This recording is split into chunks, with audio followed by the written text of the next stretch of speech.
கர்த்தருக்கே மகிமை உண்டாவதாக. கர்த்தர் உங்களை இதுவரை நடத்தினவர், இனிமேலும் நடத்துவார். கர்த்தர் நம்முடைய வாழ்க்கை குறித்ததான நோக்கங்களில் ஒன்று, நீங்களும் நானும் கர்த்தருடைய ஆலயம், கர்த்தருடைய ராஜ்யம். பழைய ஏற்பாட்டு காலத்தில் ஆலயம், பழைய ஏற்பாட்டு காலத்தில் பாலஸ்தீன தேசம், புதிய ஏற்பாட்டில் நமக்கு திருச்சபை, அவன் தேவனுடைய ராஜ்யம். அதற்காக நீங்கள் பயனுள்ள பாத்திரமாக இருக்கும்படிக்கே கர்த்தருடைய கரம் உங்கள் மேல் இருக்கிறது. நீங்கள் கர்த்தருக்காய் பயன்படுங்கள், கர்த்தருக்காய் செயலாற்றுங்கள். கர்த்தர் உங்களை ஆசீர்வதிப்பாராக.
கர்த்தருடைய பரிசுத்த நாமத்திற்கு மகிமை உண்டாவதாக. எஸ்ரா 8ஆம் அதிகாரம்.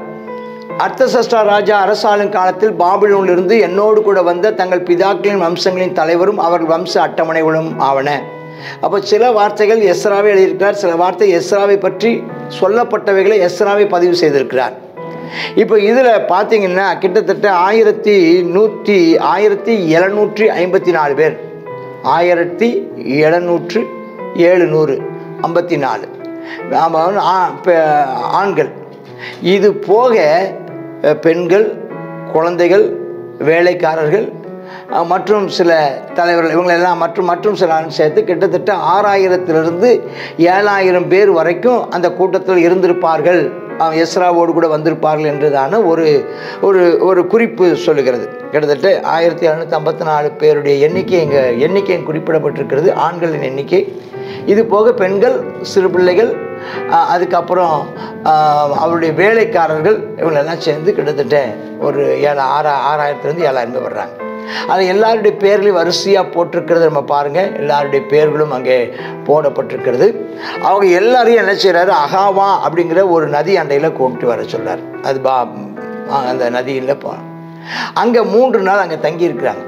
அப்போ எல்லாரையும் எண்ணிக்கையான யாரெல்லாம் வந்திருக்கான்னு பார்த்தா லேவியின் புத்தரில் ஒருத்தருமே வரல, ஆசாரிய வம்சத்தை சார்ந்தவங்க யாரும் வரல. ஆகையினால எலியேசர், அரியேல், செமாயா, எல்நாத்தான், யாரீப், எல்நாத்தான், நாத்தான், சகரியா, மெசுல்லாம் எல்லாரையும் அழைச்சி, புத்திமான்லாம் அழைச்சி கசிப்பியா என்னும் ஸ்தலத்தில் இருக்கிற தலைவனாக இத்தோவுக்கு செய்தி கொண்டு போக அவளுக்கு இன்னென்ன வார்த்தையை சொல்லுங்கன்னு கற்பித்து தேவனுடைய ஆலயத்து பணிவிடைக்காரரை எங்களிடத்துக்கு அழைத்து வரும்படி அவள் கசிப்பியா என்னும் ஸ்தலத்தில் இருக்கிற தங்கள் சகோதரனாக இத்தோவாவுக்கும் நிதனமியருக்கும் சொல்ல வேண்டிய வார்த்தைகளை எல்லாம் சொல்லி, இந்தந்த வார்த்தைகளை சொல்லி, இப்போ அவங்களுடைய அவசியம், ஆசாரியர்களும் லேவியர்களும் இங்கே இல்லை, அவங்க வர வேண்டும். ஆம், இங்கே பாருங்கள், கணக்கெடுத்து பாருங்கள். நீங்கள் கல்யாண கார்டு கொடுக்குற விஷயமா இருக்கட்டும், நீங்கள் வேறு எந்த விசேஷத்துக்கு அழைப்பு கொடுக்குறதா இருக்கட்டும், யாருக்கெல்லாம் கொடுத்தோன்னு பாருங்கள். ஊழியக்காரர்களுக்கு கொடுத்தோமான்னு யோசித்து பாருங்கள். கர்த்தருடைய ஊழியக்காரர்களுக்கும் ஜெபிக்கிறவர்களுக்கு கொடுத்தீங்களான்னு பாருங்கள். உங்களுக்காக கரிசனை எடுக்கக்கூடிய ஜெபிக்கிறவர்களுக்கு கொடுத்தீங்களான்னு பாருங்கள். கர்த்தருக்கு ஸ்தோத்திரம். உங்களை விசாரிக்கிறவர்களுக்காக பாருங்கள். உங்களுக்காக போதிக்கிறவர்களை குறித்து பாருங்கள். உங்களுக்காக தேவனுக்கும் உங்களுக்கும் நடுவில் நிற்கிற ஆசாரியர்களை அடையாளம் கண்டு அவர்களையும் கனம் பண்ணுங்கள். இது அவர் செய்தார். அதுக்கப்புறம் அவங்க என்ன செஞ்சாங்களாம், ஒரு 18 பேர், அப்புறம் ஒரு 20 பேர், அப்புறம் எல்லாத்தையும் என்ன செஞ்சாங்களாம், மொத்தம் ஒரு 220 பேர் என்ன செய்தாங்களாம், அவங்களும் கூட எண்ணிக்கை கூட்டப்பட்டதுன்னு பார்க்குறோம். அதை சேர்த்து தான் 1754 வந்து சேர்ந்தாங்க. 1754 பேர்னு பார்க்குறோம். அதுக்கப்புறம் ஒரு ஜெபம் பண்ணுறாரு 21ஆம் வசனத்தில். என்னன்னா, நாங்கள் தேவனுக்கு முன்பாக எங்களை தாழ்த்துகிறதற்கும் எங்களுக்காகவும் எங்கள் பிள்ளைகளுக்காகவும் எங்கள் சகல பொருட்களுக்காகவும் செவ்வையான வழியை தேடுகிறதற்கும் நாங்கள் அந்த அகாவா நதியில் உபவாசத்துக்கு எல்லாமே ஜெபம் பண்ணுவோம். ஜெபம் பண்ணி காரியத்தை செய்வோம். அல்லேலூயா. நாம் இப்போ ஜெபம் பண்ணுவோம். வாங்க நம்ம இதை அடுத்து நம்ம செய்கிறதுக்காக நம்ம என்ன செய்யலாம், நம்ம தாழ்த்துக்கிறதுக்கும் எங்களுக்காக பிள்ளைகளுக்காகவும் சகல பொருட்களுக்காகவும் செம்மையான வழியை தேடுவதற்காகவும் ஜெபம் பண்ணுவோன்னு சொல்லி அவங்க எல்லாம் அந்த அகாவா நதியில் ஜெபிக்கிறாங்க. ஜெபிக்கும் போது தான் எத்தனை பேர் வரலைங்கிறத கண்டுபிடிக்கிறாங்க, அதை சேர்த்துக்கிறாங்க. ஜெபிக்கும்போது என்னென்னா, என்னெல்லாம் செய்யப்படணுங்கிறத கர்த்தர் நினைப்பூட்டுவார். ஜெபிக்கும்போது கர்த்தர் நம்மோடு கூட இடைபடுவார். நாம் அப்போ அந்த பாதுகாப்புக்காக பராமரிப்புக்காக ஜெபிக்கிறாங்க. ஏன்னா 5000 பேர் போகிறாங்க. ஏகப்பட்ட வெள்ளிகளையும் பொண்ணையும் பொருட்களையும் எடுத்துகிட்டு போகிறாங்க. நீண்ட தூர பயணம், கிட்டத்தட்ட ஒரு 3 மாத பயணங்கிற மாதிரி காட்டு வழி, பல திருடர்கள் இருக்கிற வழி, இயற்கையின் சீற்றங்கள் நிறைந்த பகுதி வழியாய் பாலைவனத்தை கடந்து அவங்க அங்கேருந்து என்ன செய்யணும், பாபிலோன்லேருந்து போகணும். இப்படிப்பட்ட நேரத்தை சொல்கிறேன். ஏன்னா வழியில் சத்துருவை விலக்கி, வழியில் வர்ற சத்துருக்களை விலக்கி எங்களுக்கு துணை செய்யும்படிக்கு நான் ராஜாவிடத்தில் சேவகரையும் குதிரை வீரரையும் கேட்க வெட்கப்பட்டிருந்தேன். இவனுக்கு போய் நாங்கள் போகணும், எங்களுக்கு கொஞ்சம் சேவகர்கள் வரணும்னா ஒரு பட்டாளத்தை ஒரு 100 பேர் என்ன செஞ்சுருப்பாங்க. ஒரு 100 பேர் ஆயுதமேந்திய சேவகர்களையும் ஒரு 100 சேவகர்களையும் நம்ம சில குதிரை வீரர்களையும் என்ன செஞ்சுருப்பார், இவங்களுக்கு ஒரு பாதுகாப்பாக அனுப்பியிருப்பார். ஆனால் இவங்களுக்கு போய் கேட்குறதுக்கு வெட்கமா, ஐயா எங்களுக்கு ஒரு உதவி தேவைன்னு கேட்குறதுக்கு வெட்கமா, கேட்டால் கட்டாயம் தருவார். ஏன் இவங்களுக்கு வெட்கம்னா, எங்கள் தேவனுடைய கரம் அவரை தேடுகிறவர்கள் எல்லார் மேலும் அவருக்கு நன்மையாக இருக்கிறது என்றும், அவருடைய வல்லமையும் அவருடைய கோபமும் அவரை விட்டு விலகுகிறவர்கள் எல்லார் மேலும் இருக்கிறதுன்னு நாங்கள் ராஜாவுக்கு சொல்லியிருந்தோம். அதனால் எங்களுக்கு அவர் அப்போ என்ன அர்த்தம், ஒருவேளை அவர் கேட்டிருந்திருப்பாரா இருக்கும், எப்படி போகிறீங்கன்னு. உங்களை யார் பாதுகாப்பான, கர்த்தருங்களை பாதுகாப்பார். அவருடைய கரம் தேடுகிறவர்களுக்கு உதவியாக இருக்கும். அவருக்கு விரோதமாக இருக்கிறவங்களுக்கு கர்த்தருடைய கரமும் அவருடைய கோபமும் இருக்கும், வல்லமை விளங்கும். அதனால் எங்களுக்கு கர்த்தர் எங்களுக்கு பாதுகாப்பாக இருப்பார், கர்த்தர்களை பராமரித்து வழி நடத்துவார்னு இவங்க போல்டாக தைரியமாக ராஜாக்கிட்ட சொல்லிட்டாங்க.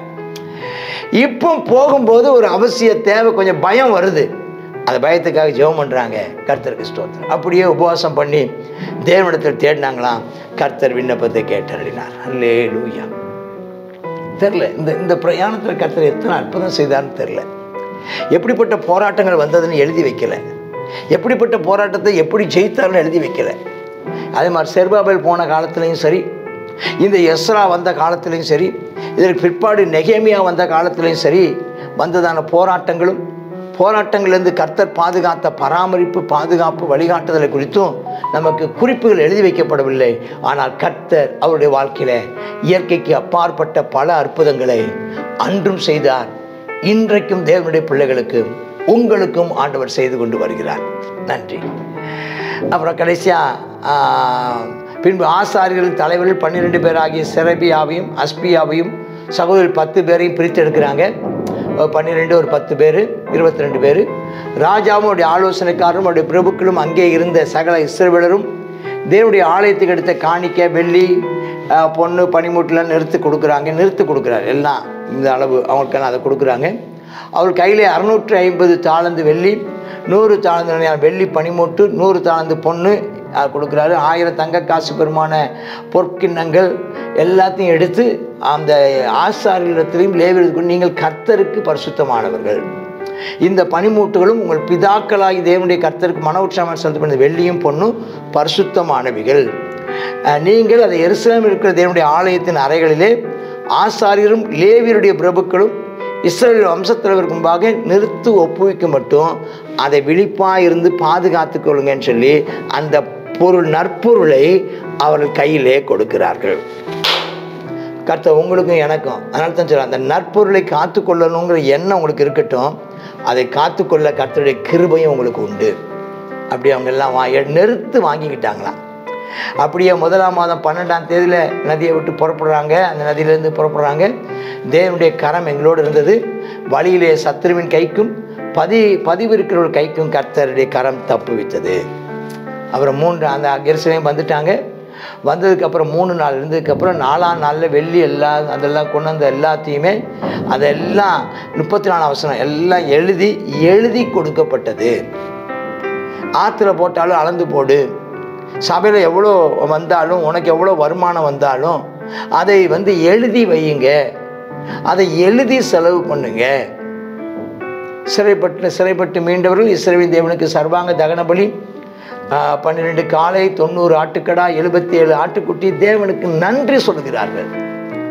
சர்வாங்க தகன பலி செலுத்தினாங்க. அது ரொம்ப முக்கியம். 36 வசனம் ராஜாவின் சன்னதிகளையும், அதாவது ராஜாவின் சன்னதினா டாக்குமெண்ட்டுகளையும் நதிக்கு இப்புறத்தில் இருக்கிற ராஜாவின் தேசாதிபதிகளுக்கும் அதிகாரிகளுக்கும் ஒப்புவிக்கிறாங்க. அப்பொழுது அவர்கள் ஜனங்களுக்கும் தேவனுடைய ஆலயத்துக்கும் அவங்க இந்த கடிதங்களை கண்டு அதன்படி உதவியாக இருந்தாங்களாம். கர்த்தருடைய கரம் அவளுக்கு ஒத்தாசையாக இருந்ததா. கர்த்தருக்கே மகிமை உண்டாவதாக. கர்த்தர் உங்களை இதுவரை நடத்தினவர், இனிமேலும் நடத்துவார். கர்த்தர் நம்முடைய வாழ்க்கை குறித்ததான நோக்கங்களில் ஒன்று நீங்களும் நானும் கர்த்தருடைய ஆலயம், கர்த்தருடைய ராஜ்யம். பழைய ஏற்பாட்டு காலத்தில் ஆலயம், பழைய ஏற்பாட்டு காலத்தில் பாலஸ்தீன தேசம், புதிய ஏற்பாட்டில் நமக்கு திருச்சபை, அவன் தேவனுடைய ராஜ்யம். அதற்காக நீங்கள் பயனுள்ள பாத்திரமாக இருக்கும்படிக்கே கர்த்தருடைய கரம் உங்கள் மேல் இருக்கிறது. நீங்கள் கர்த்தருக்காய் பயன்படுங்கள், கர்த்தருக்காய் செயலாற்றுங்கள். கர்த்தர் உங்களை ஆசீர்வதிப்பாராக. ஆமேன், ஆமேன். God bless you.